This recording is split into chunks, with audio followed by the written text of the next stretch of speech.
Hello, my name's Rupert Matthews. I'm the editorial director at Fretwell Books. I'm here today to talk to Lee Rotherham, the author of our new book, The Discerning Gentleman's Guide to Britain's North American Colonies. Lee, thank you very much for coming along. I wonder if you could tell us, this is part of the series of the Discerning Guidebooks. We've already done Discerning Barbarians Guidebook to Roman Britain. I know next year we've got the Discerning Mercenaries Guidebook to the 100 Years' War. Could you tell us a little bit about background to the Discerning Guidebook series? I have a long-standing interest in history, and I've read a lot of history books over the years, and I remember as a young lad and as an undergraduate reading a lot of history books which were very dry and were very difficult to get down into the material in order to get an understanding as to what life was like in those times. But having a real love of those times, I thought it would be useful to try and develop something which approached it from a slightly different angle. And as somebody who's been on a few holidays over the years, I always found a travel guide a very useful way of getting into a culture, and sort of a very handy way of being able to identify places of interest and cracking on and visiting them. So I thought, why not combine the two? Why not try and develop a sort of a tour guide for the past? And that's basically how I came about it. I was looking at a couple of areas where I had some long-standing interests and where I had an understanding of some of the more wacky and esoteric parts of life in that time, and coming to share that in a way which people might appreciate. Okay, well, thanks very much for that. Of course, this particular book is about the North American colonies back in the 1770s. I wonder if you could tell us why you chose to write about that subject for this book.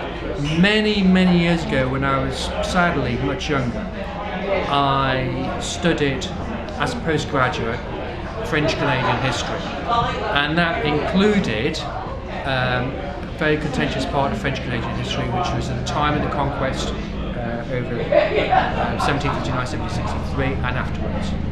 And I was always interested in that period, and it was fascinating as a kind of countercultural view as to how North America would develop.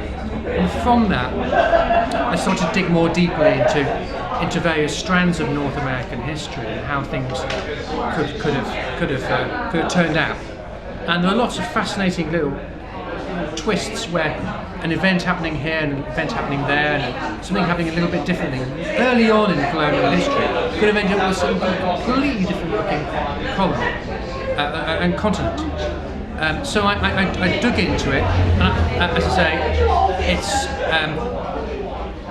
North America is today the most important continent in the world. It's the home of the one current remaining superpower, and it has so much shared culture and history with the UK, also some shared colonial history with Spain and with France. And so I tried to sort of get to grips with what that meant then and what that's left us with today. Okay, well, great. Now, you say that the whole point about this series is to include amusing anecdotes and little-known information. So I wonder if you could perhaps round us off here with a bit of unusual information about the North American colonies. Well, let's just say one of the treasures in the archives was looking at, I think probably for the first time,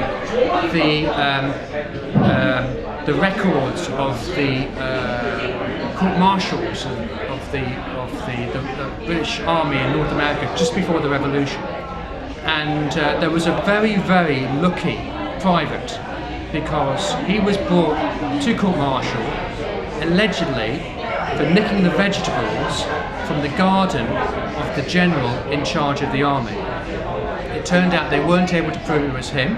He had an alibi, and he got off. Otherwise, he could have done anywhere between 200 and 500 lashes. So he was an extremely lucky chap. Lots of others were less lucky.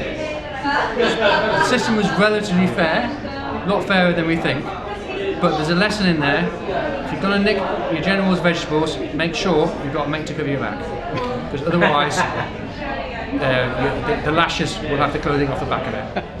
Okay, well, thanks very much, Lee. I was just talking here to Lee Rotherham about his new book, The Discerning Gentleman's Guide to Britain's North American Colonies. And also, of course, we do publish other books by Lee Rotherham. We've got, for instance, A Fate Worse Than Debt, which is about the government debt problems that we have here in Britain. And, of course, the Sassenach's Escape Manual, which is about how, of course, English people can survive in Scotland, given that the referendum on independence. So thank you very much, Lee, and thank you very much all for joining us here at Brett Wilder Books.